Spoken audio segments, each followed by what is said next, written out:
Kadınlar.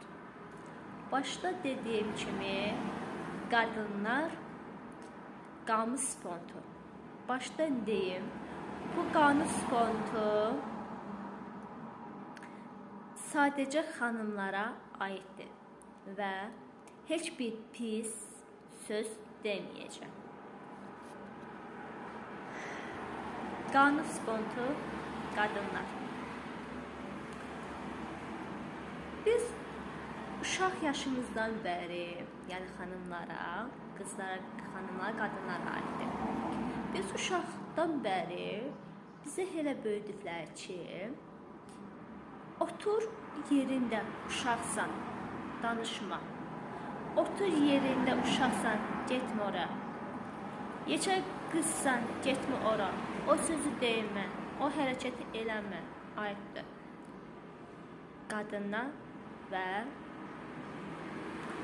evlənir, deyirlər ki, ərin sözünü qulaq as, atan sözünə qulaq as. Niyə? Niyə hər bir xanım öz fikrini deyə bilməz? Niyə hər bir xanım oxuya bilməz? Niyə hər bir xanım öz ayaq üstə durub, öz işlənməyi əvəzinə atasına, qardaşına, ərinə baxmalıdır? Niyə? Səbəb? Bəzi ailələr var ki, dırnaq içində qızları orta məktəbdə 9-cu sinifdə çıxardılar və evləndirirlər məcburi. Səbəb? Sonra o övlad dünyaya gəlir, savadsız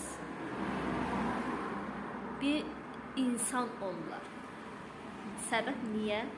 Mən sizə deyim. Çünki bizim ölkəmizdə övladlara böyüdən elə bir məcburi bu işdir deyə bir xanım böyütməlidir uşaqlar. Səbəb? Başqa ölkələrdə, xarici ölkələrdə övladlarını ana və ata böyüdür. Amma bizim ölkəmizdə çox təəssüf ki, mən təəssüf edirəm ki, övladları xanımlar böyüdür. Ata yerinə, ata tərbiyəsi almaq yerinə ana tərbiyəsi alırlar. Sonra deyirlər ki, hə, atanın uşağıdır. Amma ananı sayan yoxdur, hörmət edən yoxdur. O bəzi ailələr deyir, dırnaq içindəki ailələr deyirəm. Qız övladları oxutmaq yerinə evləndirirlər. Niyə? Niyə qarşı çıxırsınız? Niyə ucalmasını istəmirsiniz? Niyə güclü olmasını, güclü ölçü olmasını istəmirsiniz? Məncə hər bir xanım, güclü hər bir xanım bizim ictimai cəmiyyətimizdə, ölkəmizdə güclü olacaq. Məncə, mən elə düşünürəm. Mən qız övladlarımıza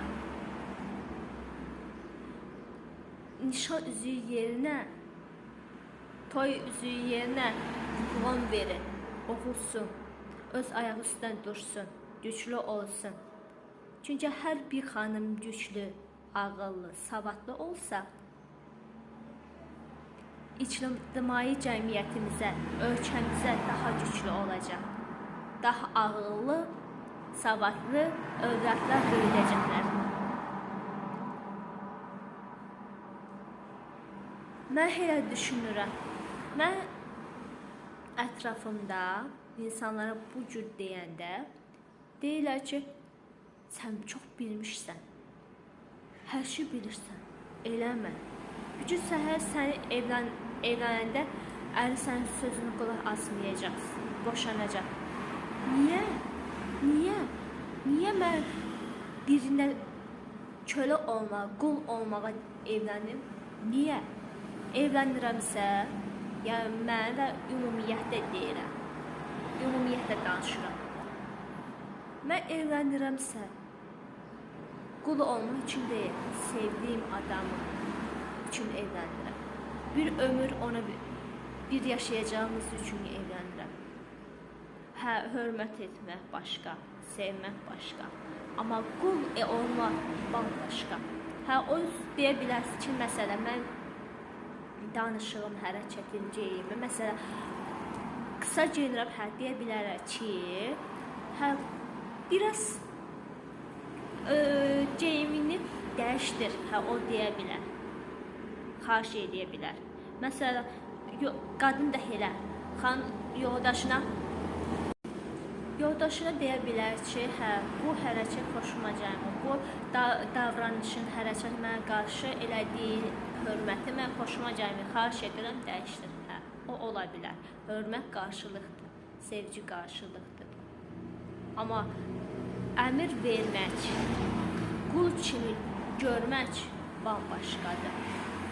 Biz geçmişdə qalmamışıq ki, xanımlara, qızlarımıza, qadınlarımıza qul kimi görək, qul kimi hərəkət edək. O bəzi ailələrə deyirəm, hamısına aiddir bu sözləri. Mənim ətrafımda gördüklərimi danışıram. Qız övladları, məsələn, bir yerə getməsi, gəzintinə, rəfiqəsinə ya başqa yerə getməsi, deyirlər ki, oturduğun yerdə. Sən oğlan deyirsən ki, istədiyin hərəkət etsən, istədiyin yerə getsən. O nə? O nə? Niyə? Səbəb? Getsin, gəlsin. Görmədikləri yerlərə getsin. Görmədiyi yeməkləri yesinlər. Tanımadığı yerləri tanısın, insan tanısın. Bir insan, boşuna deməklər ki, insanlar tanısın, ölkələr getsin, gəzinsin, oxusu ən lazım olan insan, yəni xanıma, qıza oxumaqdır, diplomdur, işlənməkdir. Diplom alın, oxudun qız övladınıza, işləsin, iş qurun. Necə ki, cez almaq gücünüz çatırsa, kredi alırsınızsa, cez almaq yerinə oxudumu qız övladlarınıza? Oxudun ki, güclü Azərbaycan, güclü ölkəmiz olsun, ağıllı ölkəmiz olsun bizim. Təbii ki, ağıllı ölkəmiz var bizim, o sözsüz. Amma xarici ölkələrdə qızlara, xanımlara bambaşqadır, ağıllıdırlar, savadlıdırlar, öz ayaq üstündə durur, özləri işləyirlər. Heç bir kişinin əlinə baxıb, bugün mən aç qalacaqmı, tox qalacaqmı, evim olacaqmı, olmayacaqmı, atam rəhmətə gedəndə kim mənə baxacaq deyə deməsinlər. Desinlər ki, hə, mən bugün pulum var, oxumuşam, işləmişəm, hə, budur. Xahiş edirəm sizdən, qız övladlarınızda oxudun, diplom verin, işləsin. Çox xahiş edirəm.